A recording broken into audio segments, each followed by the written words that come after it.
엘리후는 욥에게 회개할 것을 요청합니다. 31절입니다. 그대가 하나님께 아뢰기를 내가 죄를 지었사오니 다시는 범죄하지 아니하겠나이다. 그러니까 엘리후는 지금 욥이 고난을 받고 있는 것이 하나님께 죄를 지었기 때문이라고 생각하기에 그 고통과 고난을 벗어나기 위해서는 욥이 하나님 앞에서 다시는 죄를 짓지 않겠다고 회개해야 한다는 것이 바로 엘리후의 주장인 것입니다. 그런데 이런 주장은 욥기서 초반에 나오는 하나님의 생각과는 전혀 다른 주장입니다. 하나님은 욥이 죄를 지어서 그것을 심판하기 위해 고난을 주신 것이 아닙니다. 그런데 새 친구를 비롯하여 엘리후는 계속해서 고난이 죄의 결과라 말하며 욥에게 회개할 것을 요구하고 있습니다. 그런데 이것은 전혀 하나님 뜻과는 맞지 않습니다. 욥기를 묵상하면서 여러 번 우리가 생각해 보았지만 고난을 받는 모든 사람이 그들의 죄로 인한 것은 아닙니다. 왜곡된 세상 속에서 이해할 수 없는 일들이 일어날 때가 많이 있습니다. 하나님이 통치하고 계시지만 하나님의 허용하심으로 인하여 악한 일들이, 정의롭지 못한 일들이 우리가 사는 세상 속에서는 일어날 때가 있다는 것입니다. 모든 것이 우리가 생각하는 대로, 우리가 이해하는 대로 이루어지지 않는 것을 우리는 먼저 인정해야 할 것입니다. 그래야지만 새 친구와 엘리후가 범한 하나님을 자신의 생각 안에 가두어 놓는 그런 잘못을 우리가 저지르지 않게 되는 것입니다. 하나님께서 허용하셨다면 그 속에는 하나님의 생각이 있고, 하나님께서 막으셨다면 또한 그 속에도 하나님의 뜻이 있는 것입니다. 단순하게 모든 것을 내가 이해하는 대로 설명하고 그렇게만 생각한다면 우리는 하나님에 대한 또 다른 오해가 생겨나게 될 것입니다.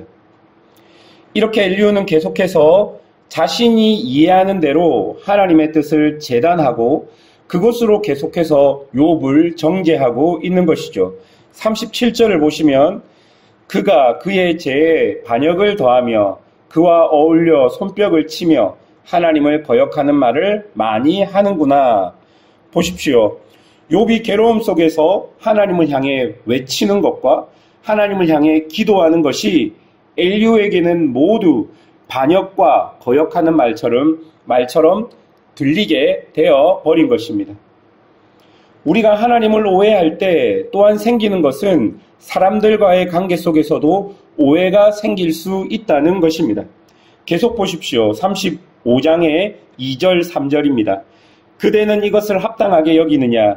그대는 그대의 의가 하나님께로부터 왔다는 말이냐? 그대는 그것이 내게 무슨 소용이 있으며 범죄하지 않는 것이 내게 무슨 유익이 있겠느냐고 묻지만은 이라고 이야기합니다. 여러분, 이렇게 지금 엘리후가 말하는 그 배경을 보면 이렇습니다. 욥은 자신이 의롭게 살았다고 하나님께 말하였습니다. 그런데 그렇게 의롭게 살았지만 고난을 당하니까 범죄하는 자들의 삶보다 나을 게 없다라고 생각한 것이죠. 욥이 이렇게 하나님께 억울함을 호소하니 자신은 죄를 범하지 않았는데 이런 고통을 주시고 악인은 죄를 범했는데 고난을 주시지 않는 것에 대한 하나님께 그런 억울함을 호소하였습니다. 그런데 여러분, 이런 말을 듣고 엘리후는 욥이 하나님께 호소하는 억울함이 하나님께는 전혀 닿지 않는다라고 말하고 있는 것이죠. 하나님은 초월하신 분이시기 때문에 욥의 이런 억울함을 신경조차 쓰지 않는다라고 이야기합니다. 그런데 여러분, 초월하신 하나님께서 9절에 보면 이 세상의 사람들의 소리, 즉 학대받고 군주들의 힘에 눌려 소리치는 사람들의 소리들을 들으시지만 대답하지 않는 이유를 10절에서 엘리후가 생각하는 대로 말하고 있습니다. 10절을 보십시오. 제가 세번역 성경으로 읽어드리겠습니다. 그들을 창조하신 하나님께로 돌아가지 않습니다. 어두운 때에도 희망을 주시는 그 창조주 하나님께로 돌아가지 않습니다. 무슨 말입니까? 여러분, 지금 이렇게 고통받는 자의 부르짖음, 억울한 소리를 하나님께서는 들으시지만 그들에게 응답하지 않는 이유를 엘리후가 생각할 때는 사람들이 자신의 육체적인 문제의 해결만 위해서 하나님께 부르짖고 있기 때문에 하나님은 거기에 대해서 응답하지 않는다라고 이야기하는 것이죠.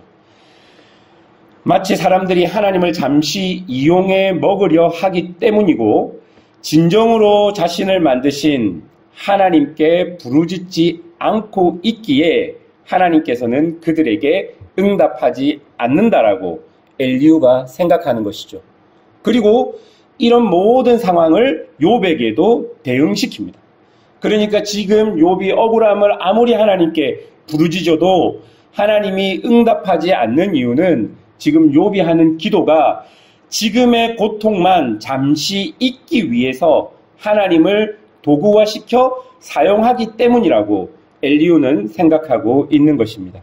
한마디로 지금 욥이 하나님께 부르짖는 기도는 교만과 가식적인 부르짖음, 즉 육체적인 문제를 해결하기 위해서 하나님께 기도하고 있기 때문에 하나님이 응답하지 않는다고 엘리후는 이야기하고 있는 것입니다. 여러분, 어찌 보면 엘리후의 말이 한편으로는 이해가 되지만 고통받는 자 앞에서 그의 친구라고 말할 수 있는 엘리후가 이런 말을 한다는 것은 그가 가진 신학과 그가 가진 논리가 참으로 고통받는 자를 죽이는 것과 같이 보이는 것이죠. 고통 속에서 하나님을 찾고 있는데 응답이 없어서 더 괴로워 죽으려고 하는데 그를 향해서 하나님이 응답하지 않는 이유는 그 기도가 가식적인 기도이며 너의 억울함이 하나님이 인정하지 않는 억울함이라고 말하고 있는 것입니다. 사랑하는 여러분, 어떤 이유에서든 고통을 받는 자의 곁은 지켜주어야 합니다. 곁을 지켜준다는 것은 그 고통받는 자의 고통의 문제를 해결해 주는 것이 아니라 그 고통받는 자가 그 고통받는 시간을 혼자 보내지 않도록 그 빈자리를 채워주는 것이고 그의 소리를 들어주는 것이라는 것을 우리가 기억해야 하는 것이죠.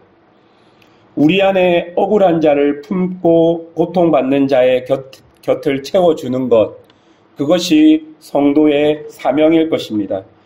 우리 구주 예수 그리스도께서는 억울하고 고통받는 자, 가난한 자, 어려운 자들을 위해서 이 땅 위에 오셨습니다. 그리고 그 모든 자들을 신원해 주시고 그들을 통해서 하나님의 나라를 말씀해 주셨습니다. 이제 우리에게 그 예수 그리스도께서 요구하시는 것은 자기가 그러했듯이 우리 또한 우리의 십자가를 지고 함께 고통받는 자를 보듬어주고 안아주고 인정해 주는 것일 것입니다. 대림의 기간을 보내며 우리 주변에 고통받는 자들, 우리 주변에 어떤 이유에서든 어려운 상황에 처해 있는 자들을 한번 기억해 보시고 생각해 보시고 그들에게 손을 내미는 올 한 주가 되었으면 좋겠습니다. 이런 믿음을 가지고 우리 성도들이 살아간다면 우리가 살아가는 세상은 조금 더 하나님 나라에 가까운 세상이 될 거라고 믿습니다. 이런 은혜가 하나님의 백성들에게 있기를 주님의 이름으로 축원합니다.